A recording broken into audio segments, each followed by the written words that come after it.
அஸ்ஸலாமு அலைக்கும் வரஹ்மத்துல்லாஹி வபரகாத்துஹு. பிஸ்மில்லா வஸ்ஸலாத்து வஸ்ஸலாமு அலா ரசூலில்லா. கண்ணியமிக்க அல்லாஹ்வின் நல்லடியார்களே, அல்லாஹுடைய மாபெரும் கிருபையின் காரணமாக நாம் இந்த ரமதானுடைய மாதத்தை அடைந்திருக்கிறோம். இந்த மாதத்தை முழுமையான முறையிலே நோன்பு வைத்து நல்ல அமல்களை செய்து அல்லாஹ்வின் பாவ மன்னிப்பை பெறக்கூடிய மக்களாக அல்லாஹ் தஆலா நம்மை ஆக்கி அருள் புரிவானாக.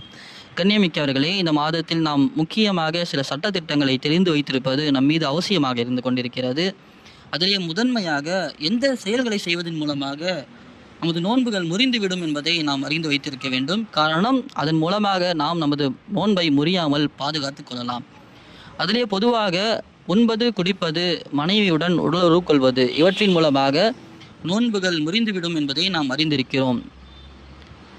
ஆனால் நமக்கு சில சந்தேகங்கள் எழுந்து கொண்டிருக்கும். ஒரு நோன்பாளி ஊசி போடலாமா என்பதாக முதலில் நாம் பார்த்தோம் என்று சொன்னால், இதில் பெரும்பான்மையான நபர்களுக்கு சந்தேகங்கள் எழுந்து கொண்டே இருக்கின்றது. ஒரு நோன்பாளி ஊசி போடலாமா, குளுக்கோஸ் ஏற்றலாமா என்பதாக கேட்டோம் என்று சொன்னால், உலமாக்கள் ஒரு நோன்பாளி நிர்பந்த தேவைக்காக உடல்நிறை குறைபாடாக இருப்பதின் காரணமாக ஊசியோ குளுக்கோஸோ அது போன்று வேக்சினேஷன் ஊசிகளும் போடலாம் என்று கூறுகிறார்கள். ஆனால் நிர்பந்த தேவையின்றி குளுக்கோஸ் போடுவது, அதே போன்று சத்து ஊசிகள் போடுவது மக்ரூஹ் என்பதாகவும் கூறுகிறார்கள். நிர்பந்த தேவைக்காக உடல்நிலை குறைபாடாக இருக்கக்கூடிய சமயத்திலே ஊசி போட்டால் அந்த ஊசி அல்லது குளுக்கோஸ் ஏற்றினால் அந்த குளுக்கோஸ் அது போன்ற வேக்சினேஷன் ஊசிகள் இவைகளின் மூலமாக நமது நோன்பில் எந்த ஒரு பாதிப்பும் ஏற்படாது.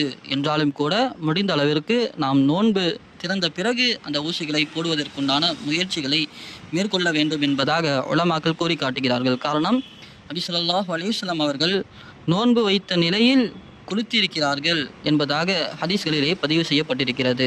உலமாக்கள் இதன் மூலமாக நமக்கு தெளிவுபடுத்துகிறார்கள், குளிப்பதின் மூலமாக நமது உடலில் இருக்கக்கூடிய நுண் துவாரங்கள், வேர்வை துவாரங்கள் போன்று கோடிக்கணக்கான துவாரங்கள் இருந்து கொண்டிருக்கின்றன.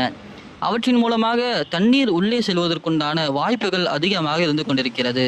எனவே இந்த ஹதீஸின் மூலம் நாம் தெரிந்து கொள்வது, உடலில் வெளிப்படையான துவாரங்களாக இருக்கக்கூடிய உறுப்புகள் மூலமாக ஏதேனும் உள்ளே சென்றால்தான் நோன்பு முறிந்து விடுமே தவிர, நுண் துவாரங்கள் மூலமாக உடலுக்குள் மருந்துகளோ வேறு வஸ்துக்களோ செல்வதன் மூலமாக நோன்பு முறியாது என்பதாக இந்த ஹதீஸின் மூலமாக உலமாக்கள் நமக்கு தெளிவுபடுத்துகிறார்கள்.